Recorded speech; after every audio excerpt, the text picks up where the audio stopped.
Hello everyone, welcome to this lecture on Introduction to Indian Culture. In this lecture, I will be talking about the need for culture education, the concept of unity in diversity in Indian context, and finally leading to the formative phase of Indian culture. So this lecture is broadly divided into three segments. In the first section, I will be talking to you about the need for culture education, the necessity for culture education, and then we will move to the formative phase of Indian culture, and also the concept of unity in diversity. Now, what is the need for culture education? Now, as you know, the studies on Indian history and Indian civilization started during the late 18th century with the coming of the Britishers. The modern studies began with the late 18th century with the foundation of Asiatic Society in Bengal by Sir William Jones in 1784. First researches on Indian culture and civilization was made. Some of the classical Sanskrit works were translated into English and thrown open to the wider public, to the European audience. So the first time efforts were made to systematically study the Indian civilization. But then there are certain problems in the colonial approach to the understanding of Indian culture and Indian civilization. The problem simply is that because there is a tendency to essentialize Indian culture with a certain key normative and prescriptive text. So this essential aspect of Indian culture, highlighted by the colonial administrators and the colonial scholars, especially the Orientalist based in the Asiatic Society in Calcutta, is extremely problematic because it suppresses the plurality, it suppresses the diversity, it bases itself on understanding that the Brahminical civilization constitute essentially the Indian culture. It did not focus adequately on the contributions of the regions, it did not focus adequately on the popular culture, but rather based itself on the understanding of certain key Sanskrit literature, signifying it to be the base for understanding Indian culture. The second problem is the constructivist approach. The first approach to the study of Indian culture and Indian civilization is the normative approach, which the Orientalist of the Asiatic Society started during the late 18th century when the classical Sanskrit works were translated and published in the European languages. The second approach to the understanding of Indian society and Indian civilization is the constructivist approach that continues even after post-independence period. The content of this approach is that everything is a construct of colonial administrators, construct of colonialism. If one talks about caste, then an argument being made that caste is a construction of colonialism. If one talks about a particular community or particular religion in a larger context, an understanding that it is a construct of colonialism, a product of modern times. This is another kind of problem when dealing with the Indian culture. So one has to go beyond both the Orientalist approach or the normative approach of the Orientalist and the constructivist approach of some of the Western scholars to understand the complexity of Indian culture. But then why to study culture? We are dealing with a lecture, we are studying Introduction to Indian Culture, but why should we study culture? Culture has long been neglected by the scholars in the post-independence period.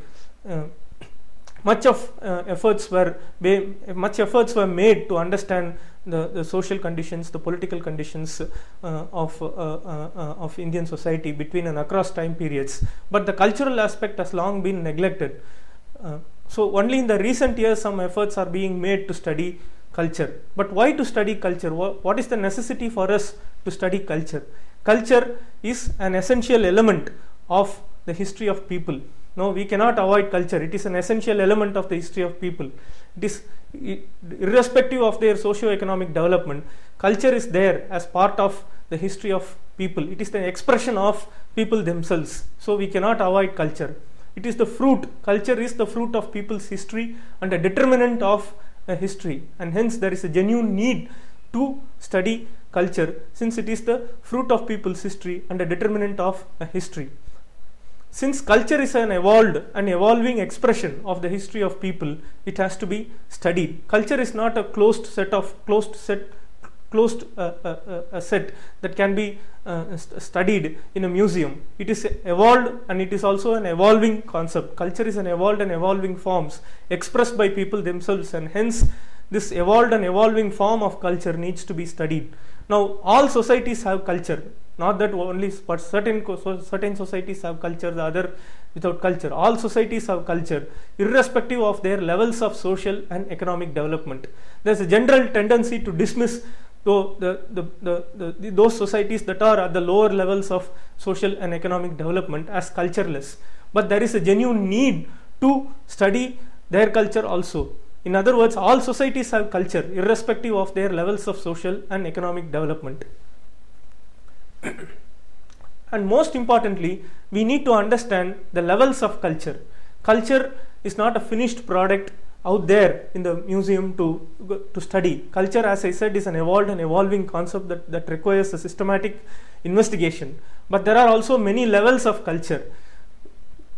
Culture has many layers, especially in hierarchical and vertically ordered societies like India. In such societies, culture can never be homogeneous, but essentially plural in character. There are many layers. Since it is a hierarchical and vertically ordered society, we have to locate culture at different levels. It cannot be found at one particular level. There are many levels of culture, and hence there is a need to be sensitive to the many layers of culture in Indian society. However, the layers are not mutually exclusive and isolated. This is most important. When we identify layers, there is a general tendency to stick with one particular layer without touching the other layers. The genuine need is to identify how the layers interact and change. In other words, the layers of culture are not mutually exclusive and isolated in Indian context. Why only Indian context? In all context, they are subject to change. The layers are subject to change. The many layers of culture are subject to change, are subject to the dialectics of interaction and change, and hence there is a genuine need to study culture not in isolation, the many layers of culture not in isolation, but in relation. Now, culture and social hierarchy. Scholars in the past have often used in Indian context of terms like greater tradition and lesser tradition while referring to the elite culture and the popular culture, thus attesting to the levels of culture in relation to the social hierarchy. It is true that they have identified many layers of culture, and it is this identification that made them to label categories like elite, the greater tradition and the lesser tradition. And it is also necessary to give adequate emphasis. After identifying the fact that there are many layers of Indian culture, it is necessary to give adequate emphasis on studying popular culture, as it involves the life and history of the majority of the population. The majority of the population themselves live expressions, and these expressions are manifested in the terrain of culture, and it is necessary that we focus adequately on popular culture, who constitute the majority of the population, not just base our understanding of Indian culture only on certain normative text or certain essential text or certain or dismiss those certain aspects of Indian culture as the constructive one of constructive nature. So there is a genuine need to both concentrate on the elite culture and also the greater need to study the popular culture in India. Now, culture and national liberation. There is a close relationship of culture with the national liberation. Now, I can give you an example of an important figure in the 1960s and 70s who highlighted the importance of culture in the African context. His name is Amilcar Cabral. Amilcar Cabral led African nationalist movement in a state called Guinea-Bissau against Portuguese colonial rule, and it was Amilcar Cabral who stated the importance of culture in the national liberation movement against foreign rule and foreign domination. Now, it is generally assumed that colonialism is a military and a political rule, but rarely do we acknowledge that colonialism is as much a cultural enterprise. And it was Amilcar Cabral who made this unique contribution of arguing that colonialism was as much an aspect of culture as the military and political rule. Now, in one of his lecture, Amilcar Cabral, in one of his lecture titled National Liberation and Culture, delivered in Syracuse University, New York in 1970, talked about the domination of and resistance to foreign rule being played out in the sphere of culture. The most important lecture that everyone should read, titled National Liberation and Culture. In it is systematically shown, not only in the African context but also in the global context, he has shown how resistance to foreign rule is being played out in the sphere of culture, and the domination of a colony was also played out in the sphere of culture. Now let us look at the British colonialism in India. Amilcar Cabral's observation that colonialism was as much an act of cultural oppression is true in the case of British colonialism in India. Now the generation of the English educated intellectuals in the 19th century believed in the divine dispensation of the British. In fact, the educated, the English educated the middle class rarely shown interest in the 1857 revolt. Rather, they were praying for the victory of British. So in other words, they were under the impression that India would be modernized by the British in the course of their rule, because the reason for this understanding during the mid 19th century by the Indian English educated intellectuals is that they were alienated from their own culture.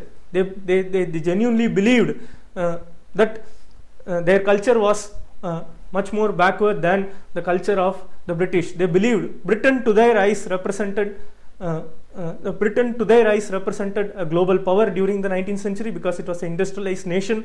So they believed that the fruits of modernization, in other words, the modern forms of industries will develop.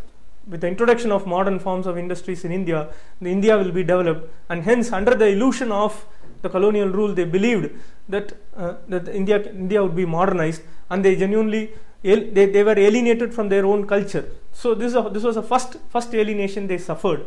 Now they waited. The British English educated Indian intellectuals waited for some time, but then the country was not modernizing.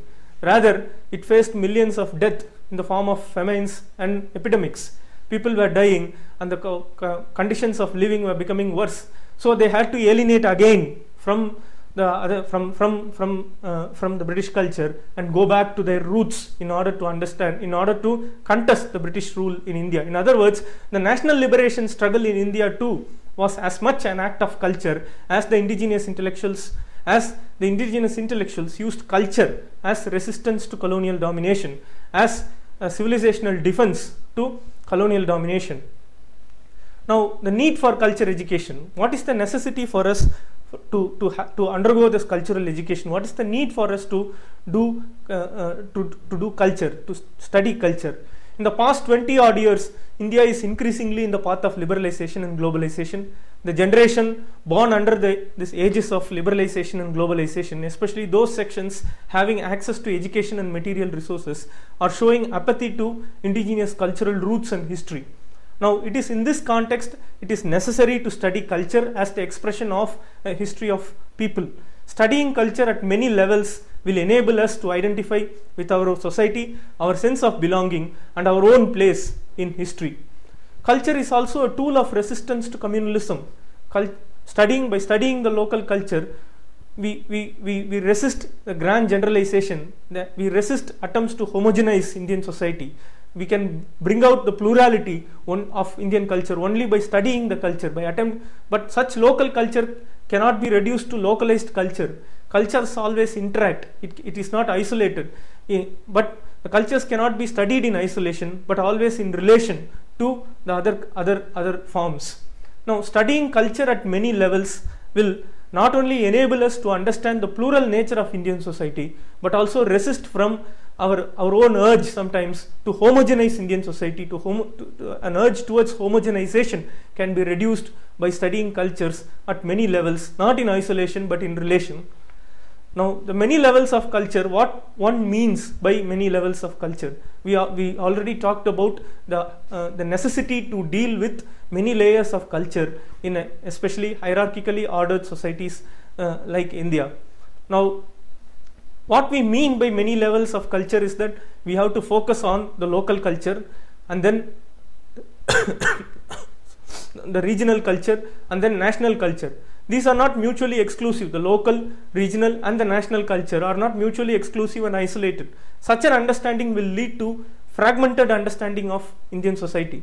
but then there is a genuine need to understand interaction at various levels, how locals interact with the regional, how the local interact with the national level, and how regional in turn have an impact on local level, how national will have an impact on the local and the regional level. In other words, interactions at many levels has to be documented in order to understand the dynamics of culture, Indian culture. Now, what if we don't study culture? We have seen the need, we have highlighted the need to study culture. Now, what if we don't study culture? What if we neglect culture? There are certain predicaments, there are dangers of negating culture. Now, if a study of culture is ignored, then there is a predicament of cultural alienation, right? There is always a sense of alienation, cultural alienation. You alienate from your own society, from your own identity, from your own sense of belonging by not studying culture. Now, this cultural alienation is extremely dangerous. Cultural alienation is susceptible to foreign domination and subjectivity.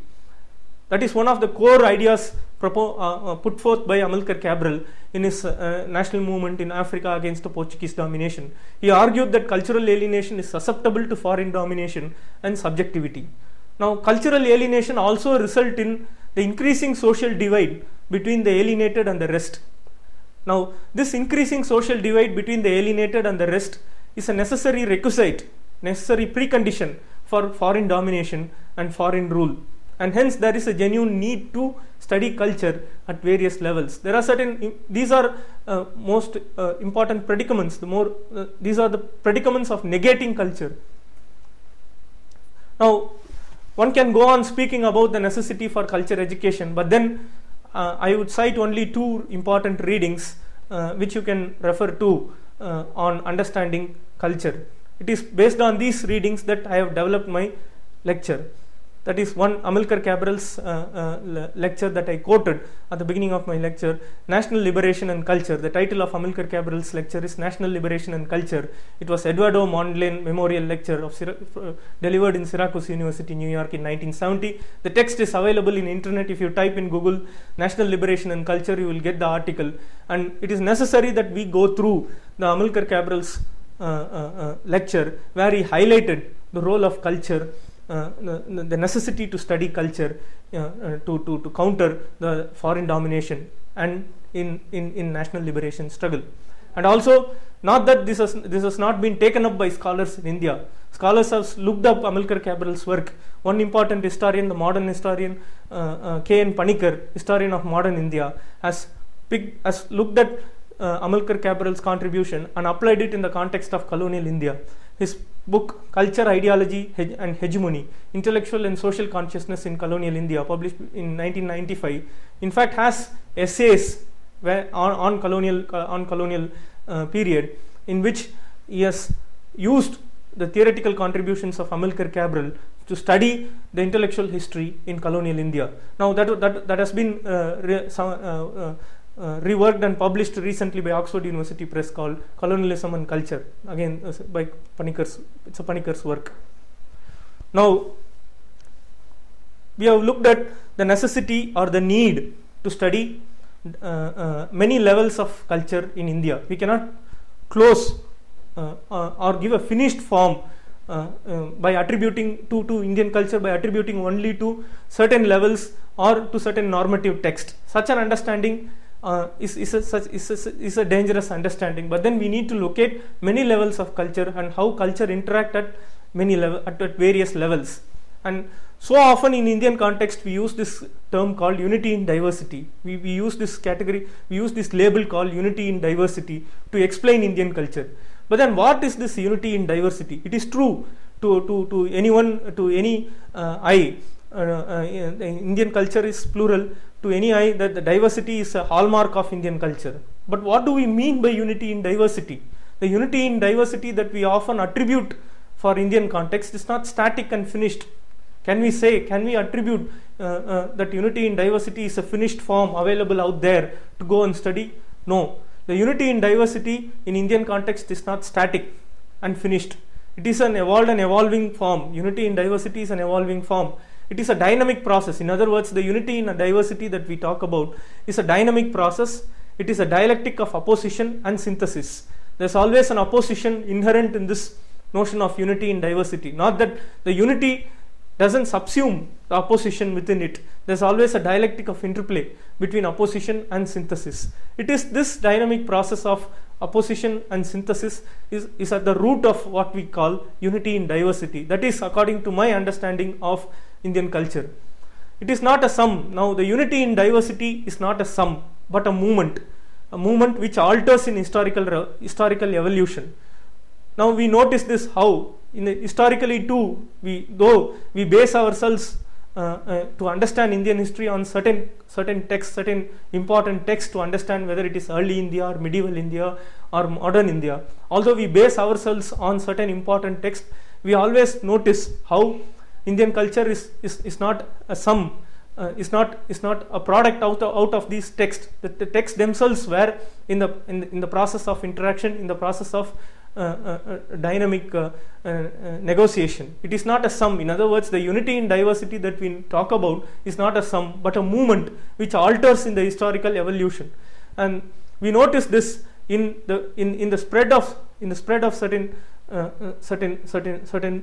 ideas, in the spread of certain legends in Indian context. For example, Ramayana. There are many Ramayanas in India. The many Ramayanas that we notice in India is a product of interaction of this one particular culture with a number of local cultures. This diversity emerged out of interaction, not in isolation. And that is what is at the heart of what we mean by unity in diversity. Also, the unity in diversity that we talk about is a kind of striving after synthesis of oppositions and conflicts, which are frequently rather antagonistic. We always think that they are not antagonistic. The synthesis of opposition and conflicts, we always think that they are not antagonistic, but rather there was the element of antagonism is at the heart of the interaction.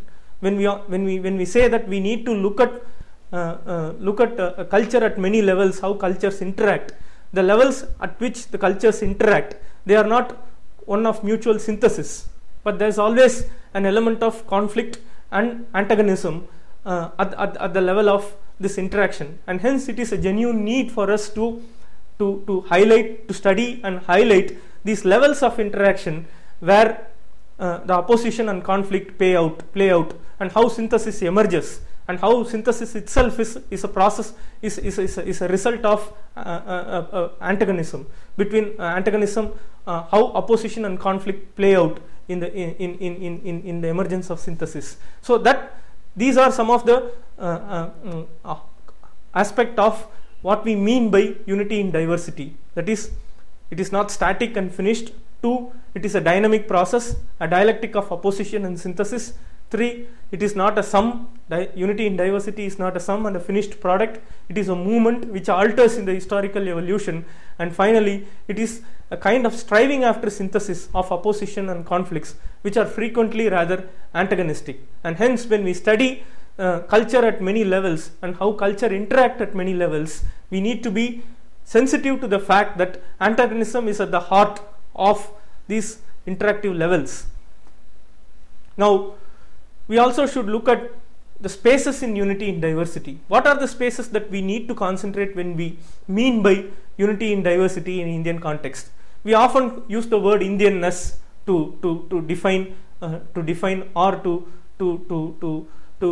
describe a particular mentality. But this Indianness of unity in diversity that we talk about means giving space at several levels. We have to give space for several levels when we talk about unity in diversity. These spaces are local space, we have talked about it, the regional space, and most importantly, marginal and in between should also be given space. Only if we give space for local and regional, marginals are left over, and in between we are not focusing the in between, the spaces in between local and regional, between regional and national. In other words, unity in diversity should include certain spaces. The spaces are local, regional, marginal, and in between. And hence, only by focusing these levels can one understand the interaction at many levels, which constitutes at the end unity in diversity.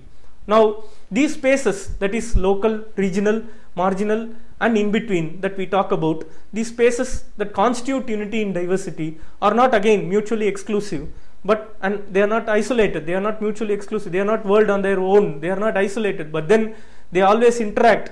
Local and regional interact, regional and national interact, marginal and in between interact. How in between interacts between one level and the other level is itself throw an interesting light on the character of in between, how in between remains in between in Indian history.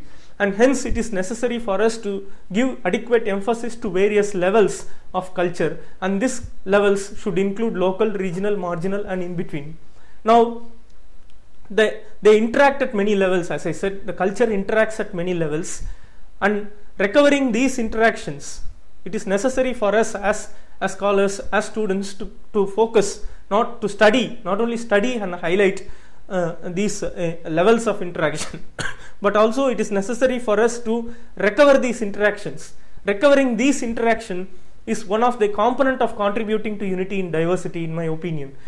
If we are to contribute for unity in diversity, then one important aspect is not only understand and highlight the levels of interactions in Indian culture, but also to recover this interaction is one of the component of contributing to what I call unity in diversity. Now we have studied the need for culture education, and we have also looked at briefly what we mean by unity in diversity. Now with these two aspect in the background, it is necessary for us to get into the formative phase of Indian culture. Now when we talk about the formative phase of Indian culture, we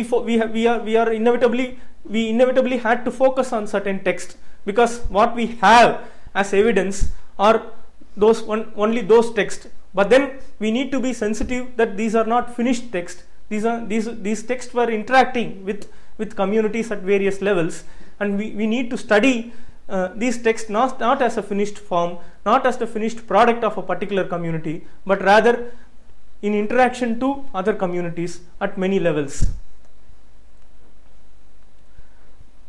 Now before we get into the formative phase of Indian culture, I feel it is necessary to quickly recapitulate once again the two important aspects that I highlighted. Though it forms the background to enter into the formative phase of Indian culture, let me quickly summarize the need for culture education and the unity in what we mean by unity in diversity for us to keep in mind. Now, as I said, culture is an essential element of a history of a people. We cannot avoid culture. It is the fruit of people's history and the determinant of a history. Since culture is an evolved and evolving expression of a history of a people, it has to be studied, and most importantly, an understanding that all societies have culture is extremely important, irrespective of their levels of social and economic development. And then, after acknowledging the fact that all societies have culture, irrespective of their social and economic development, we also should understand that culture has many layers, especially in hierarchical and vertically ordered societies like India. In such societies, culture can never be homogeneous, but essentially plural in character. Now, is it enough just to argue that Indian society is plural? But then we need to bring out the process of interaction. The layers of culture are not mutually exclusive and isolated. They are subject to the dialectics of interaction and change. And also we looked at how earlier scholars have often acknowledged this hierarchy and used terms like the greater tradition and lesser tradition when they refer to elite and popular culture. And we also said that it is necessary for us to pay adequate emphasis on the popular culture, since it involves the majority of the population. And to explain these issues, I have resorted to the lecture of African national a person called Amilcar Cabral, who led African nationalist movement against Portuguese colonial domination. I referred to his lecture, and it is necessary for us to read his lecture. And we also looked at how Amilcar Cabral's text is important to understand. His understanding is necessary for us to understand the nature of British colonialism in India, that it is a cultural enterprise as much as the political and the military enterprise. So it is not only the colonialism but also the response to colonialism, namely the nationalism was played out in the terrain of culture. And also we looked at the need to study culture, need for cultural education. Right? In the past 20 years, we have shown how a generation of youth is alienating increasingly from their roots, from their sense of belonging. Now, alienation is a pretext. Alienation is a necessary condition for foreign domination and exploitation. And also, we looked at what we mean by unity in diversity. Let me quickly highlight what we mean by unity in diversity. The unity in diversity that we often attribute for Indian context: one, it is not static and finished. It is a dynamic process, a dialectic of opposition and synthesis. It is not a finished product out there, but a movement which alters in historical evolution. And then it is a kind of striving after synthesis of oppositions and conflicts, which are frequently rather antagonistic. In other words, antagonism is at the heart of interaction at many levels of culture. Now, recovering these interactions is an essential way to contribute to what I call what we mean by unity in diversity. And also the space, the Indianness of unity in diversity means giving space for local, regional, marginal and in between. These spaces that constitute unity in diversity are not mutually exclusive and isolated, but rather always interact. They interact at many levels, and recovering this interaction is one of the components of contributing to unity in diversity. Now, with this understanding in background, it is necessary for us to get into the formative phase of Indian culture. Now, as the formative culture can be stretched, it can be so vast, one can begin from the Stone Age. But then, due to we have to focus from one particular point, and we need to look at the first urban civilization that emerged in India. That is the first Bronze Age civilization in India, represent the earliest of evolved common culture of urban life, stretching thousands of miles in all directions, with the nucleus sites of Harappa and Mohenjo-daro. Now, this Bronze Age civilization, archaeologists define as early Harappan, mature Harappan and late Harappan. But nevertheless, the heart of the civilization was its urban character. That it is an evolved common culture of urban life stretching thousands of miles in all directions, with the nucleus sites of Harappa and Mohenjo-daro. Now, if material culture is a testimony to the lifestyle of people, then the discovery of brick structures, bronze and stone statues and innumerable artifacts attest to the vibrant work culture of the Harappan artisans, laborers and agriculturalists. This work culture could sustain a remarkable civilization for 1,000 odd years until it declined. Now, one significant feature of the Harappan urban life is the town planning. It is not new.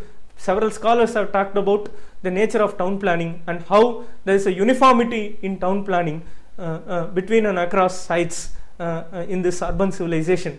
This kind of uniformity we don't notice in other contemporary civilizations, whether in Mesopotamia or in Egypt. Now, this town planning presupposes some form of an organization. The forms with which, for example, the brick structure, the uniformity in brick structure that scholars often talked about, it presupposes an organization. It presupposes an organization in the work culture.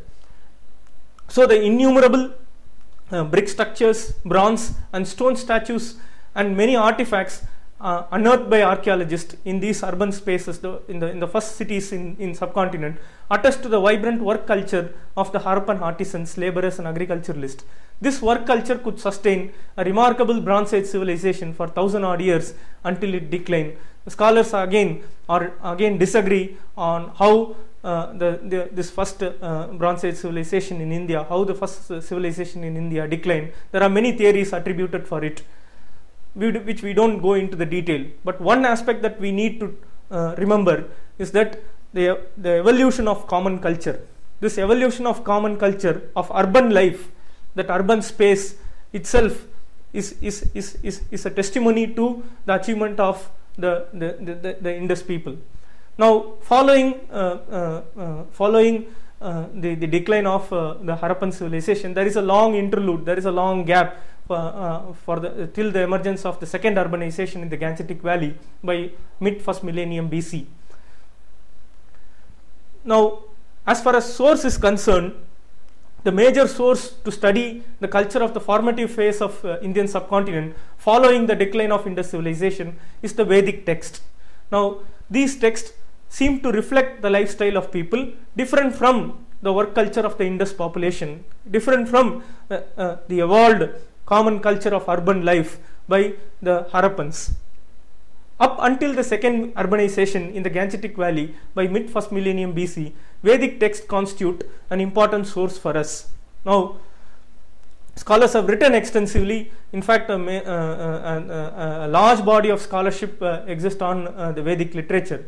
But in general, it has been agreed by scholars that Rig Veda is the oldest of the four Vedas. According to A.L. Basham, it was composed sometime between 1500 and 900 BC by a priestly class.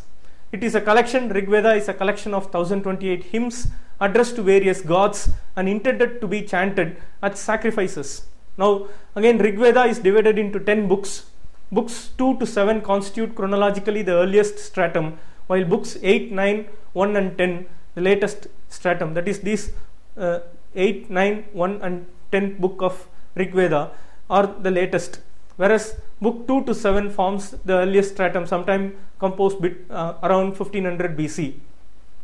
Now, the Rigvedic society was divided into chieftain class, priestly class and commoners, and the religion of the Rig Veda was oriented towards this world and the present life. Right? It does not concern with the other world, with moksha. It was concerned about the activities in this world. It was concerned with the activities of the present life. Through the hymns of the Rig Veda, the priestly class prayed to the gods for their welfare and their patrons. There was a conflict between good and evil, gods and demons. Gods followed Rida, the cosmic order, and it was Varuna who maintained this Rida or the cosmic order. Now, this Rida was the cosmic order was later developed and evolved and developed into what is much more common called dharma in Hindu tradition. Now, the conflict between good and evil that we notice in the hymns of Rig Veda is one of the component of Hinduism and the belief of the masses to this day in Indian subcontinent. The geography of the Rig Veda was confined to the land of 7 rivers, mainly Punjab. Now, this we are focusing exclusively on a particular geographical location, but then they were always interacting. They were always interacting with the communities in and around. Now, from Rig Veda, we have to move to the later Vedic text, the Yajurveda, the Samaveda, Yajurveda, and the Atharva Veda. The religion also changes. It becomes a sacrificial religion.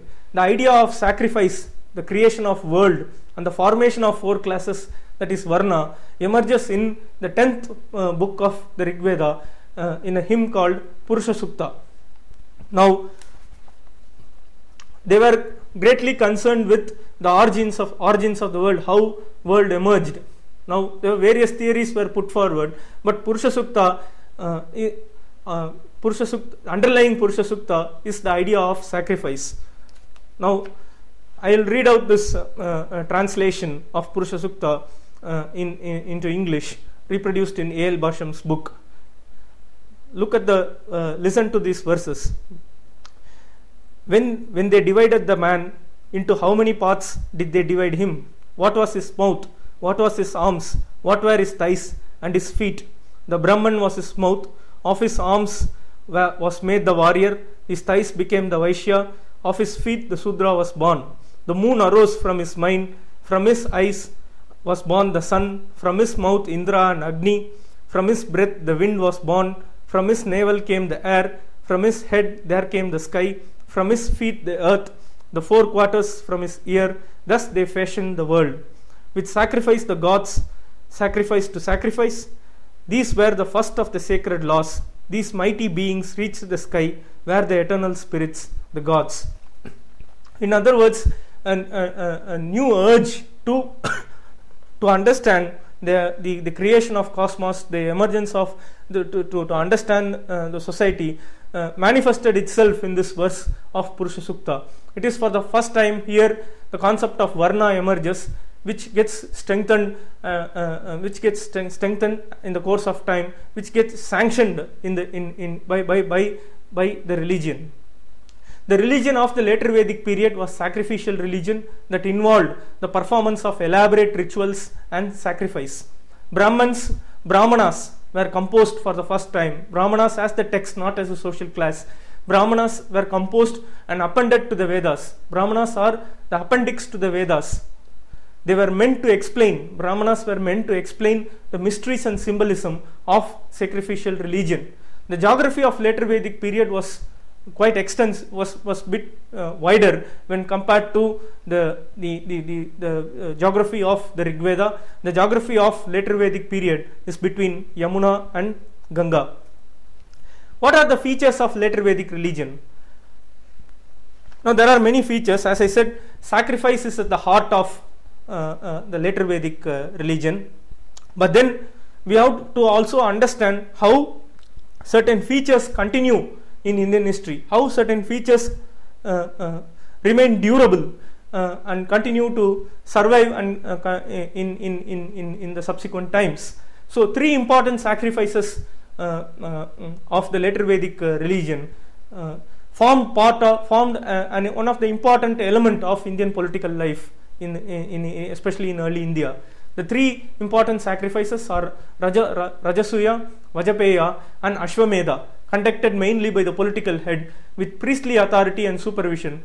And these three major sacrifices, it left a mark in subsequent period of Indian history. In other words, several dynasties and kingdoms that emerged in the Indian subcontinent during the ancient period and also during the early medieval period laid claim to the performance of these sacrifices. In other words, they sought legitimacy.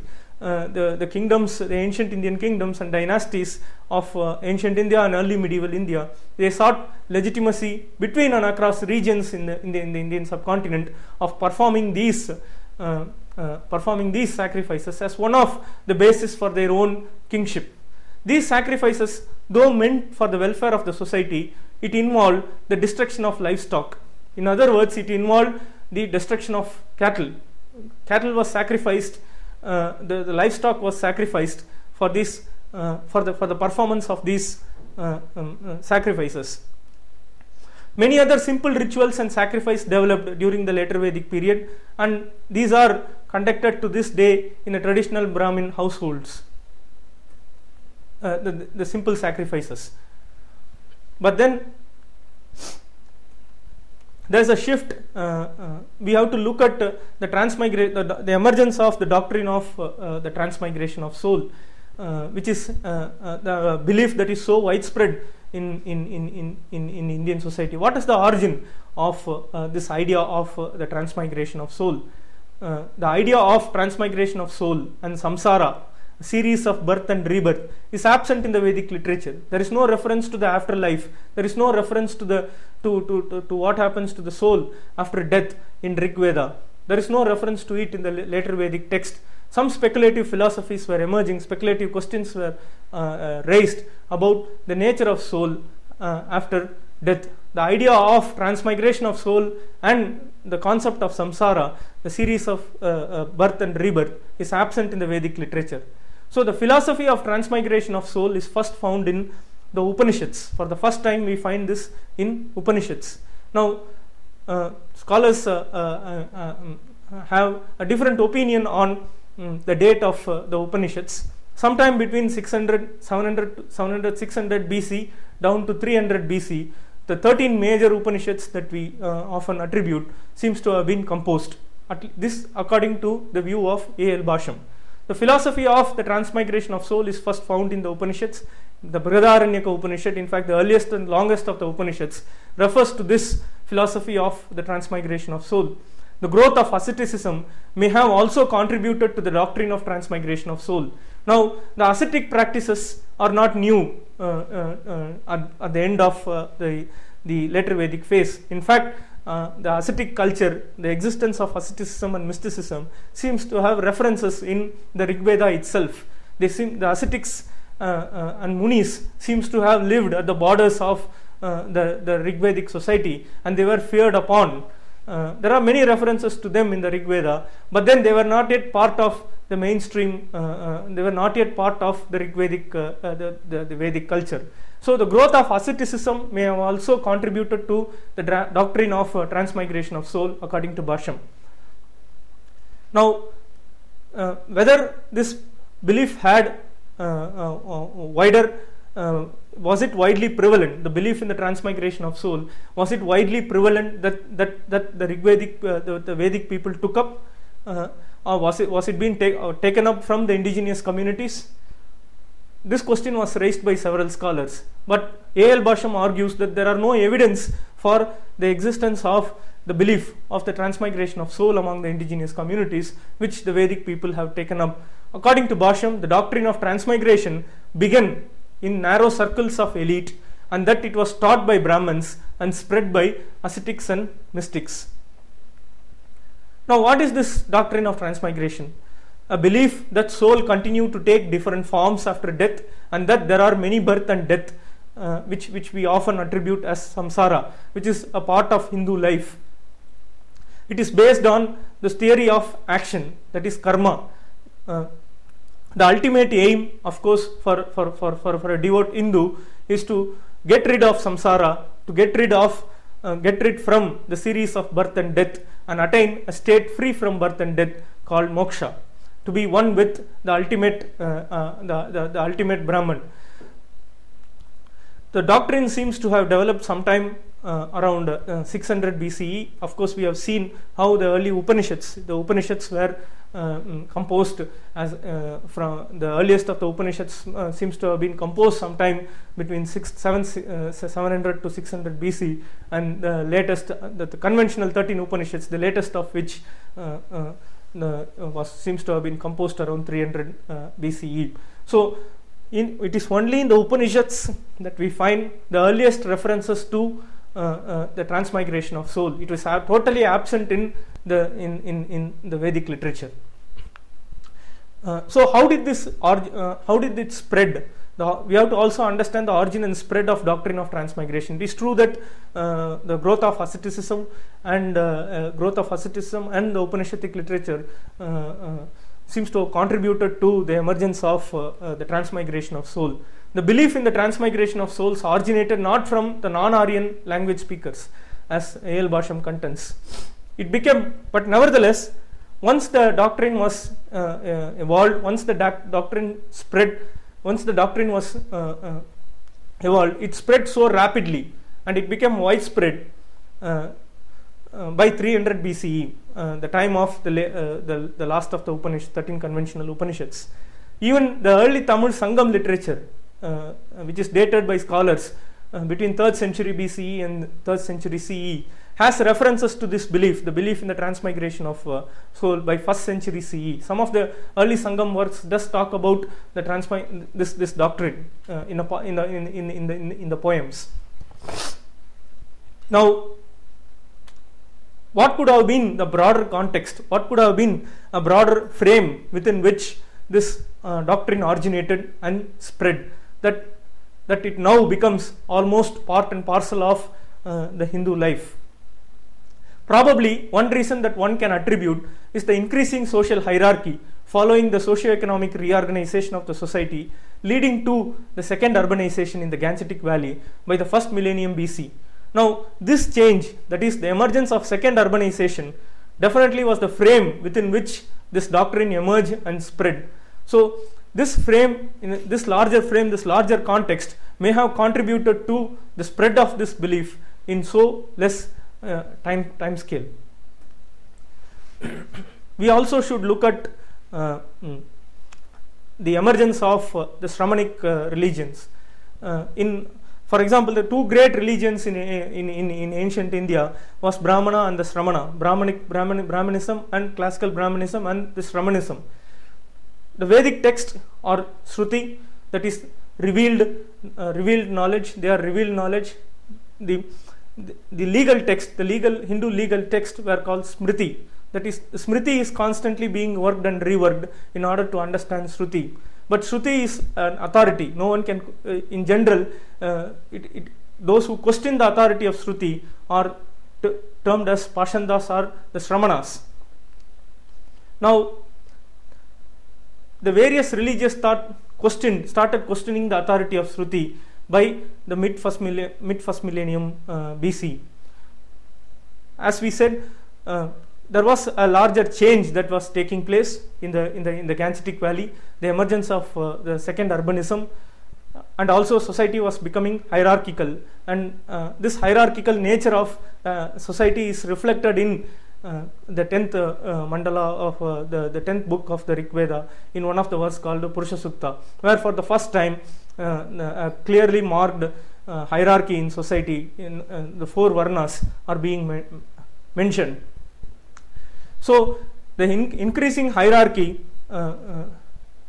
may have been a factor for the emergence of disillusionment and discontent with the system. As I said, the later Vedic religion was essentially a sacrificial religion that involved the destruction of livestock, and this destruction of livestock resulted in discontent among the primary producers. The various religious thought that questioned the authority of Shruti can be classified as the Shramanic religions. Now, it originated around 6th century BCE in opposition to Vedic Brahmanism, in opposition to the sacrificial religion, in opposition to the destruction of the livestock. The most popular, of course, there were many religious belief systems that questioned the authority of Shruti, but then the most popular of all is Buddhism and Jainism, as we know. They were basically in content, they were anti-ritualistic in origin. They contested the legitimacy of the sacrificial religion of Vedas that involved the destruction of livestock. What are the features of the Shramanic religion? Ahimsa, the greatest contribution of the Shramanic thought to the Indian culture and civilization is the concept of ahimsa or non-violence. This was taken up by none other than Mahatma Gandhi in his freedom struggle. Most often people tend to attribute this concept to the Hindu tradition, but in fact it was the Shramanic tradition that contributed the idea of ahimsa or non-violence. It was in the Shramanic religions that questioned the authority of Shruti that ahimsa or non-violence was emphasized for the first time, and it remains a greatest contribution to the Indian culture and civilization. Now, the other important feature of the Shramanic religion is that it accepted the doctrine of transmigration of soul, except few sects like few religious sects, few sects like the materialist. The materialist totally denied the continuation of soul that after death. They believed that with the death of a person, the soul also dies. But then, except the materialist and few other sects, the majority of the Shramanic, the other Shramanic religions, it accepted the doctrine of the transmigration of soul. Though Buddhism did not accept the concept of soul, it accepted the idea of rebirth. Now, other important contribution of the Shramanic, other important feature of the Shramanic religion is that it voiced the concerns of the primary producers, especially against the destruction of livestock. I've referred to it. The later Vedic religion involved sacrifice, and the sacrifice of some of the rituals involved the sacrifice of the destruction of livestock, and so there was a widespread popular discontent emerging against the later Vedic religion, and this wider discontent manifested itself in the voice of these Shramanic religious thought. In other words, it voiced the grievances of the primary producers, especially against the destruction of livestock. And the other important aspect, which has been commented upon by number of senior Indian historians, is that the Shramanic religions were concentrated in the urban centers. An important feature of the mid-first millennium BC, so the socio-economic change took place in the Gangetic Valley, leading to the reorganization of society. The second urbanism emerged in the Gangetic Valley, and the Shramanic thought, Shramanic religions, Buddhism and Jainism, seems to have concentrated in the urban centers, which led scholars to argue that this Shramanic religion concentrated in the urban centers of the Gangetic Valley were supported by the merchant class. To an extent it is true. For example, in Jainism, if we take in Tamil Nadu, the Jain cave beds were donated by the merchants in several of the important locations like Madurai, trade centers like Madurai. So there is no doubting of the fact that the merchant class formed the backbone or the base, social base of the Shramanic religion in ancient India. So this in broad or the formative phase of the Indian culture. To quickly sum up once again, we have to contend with certain important certain text when we deal with Indian culture, with the formative phase of Indian culture, and these texts, as I said, cannot be looked at in isolation. These texts cannot be studied in isolation. These texts should be studied as interacting with the communities, interacting with many layers. So when we talked about the formative phase of Indian culture, the first formative, the important formative phase was the first urban culture, the Bronze Age civilization in India. It represents the earliest of evolved common culture of urban life, stretching thousands of miles in all directions with nucleus sites of Harappa and Mohenjo-daro. I also highlighted the importance of the town, studying the town planning of Indus civilization. There is a remarkable uniformity as far as town planning is concerned between and across sites in Indian subcontinent, which in the Bronze Age civilization, which is not noticed, which is not observed in other contemporary civilizations of Bronze Age contemporary civilizations of Mesopotamia and Egypt. Then if material culture, I have also highlighted how if material culture is a testimony to the lifestyle of people, then the discovery of brick structures, bronze and stone statues and innumerable artifacts, it attests to certain vibrant work culture of the Harappan artisans, laborers and agriculturalists. This work culture could sustain a remarkable civilization for 1,000 odd years until it finally declined. Now, Harappan civilization, it enveloped a very long, very wider geographical location. It stretched in terms of size. It is the largest Bronze Age civilization in the world. It was not confined to only certain river valleys. It stretched far in all directions. The site seems to have stretched, and the impact seems to have been there in the development of this civilization. So it must have enclosed or enveloped different linguistic regions. Now, despite this diversity, an evolved form of common urban life was evolved, which points to certain common culture. This common culture should be underlined and acknowledged when we deal with the first formative phase of Indian culture. Then it declines by 1700 BC, sometime around 1700 and 1750 BC. It declines. This first Bronze Age civilization in the Indus Valley declines. The reasons, as I said, scholars disagree. There are various theories put forward, ranging from external invasion to the climatic changes and the environmental collapse and the drying up of river valleys and so on and so forth. But then by 1700, clearly this first Bronze Age civilization declined, and there is a long interlude for almost around 1,000 years until the second urbanization emerges in a different geographical locations in the Gangetic Valley by mid first millennium BC.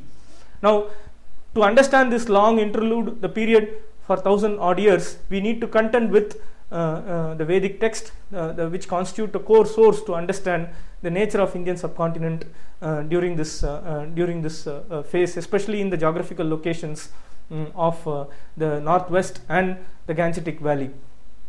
These texts seem to reflect the lifestyle of people, as I said, different from the work culture of the Indus population.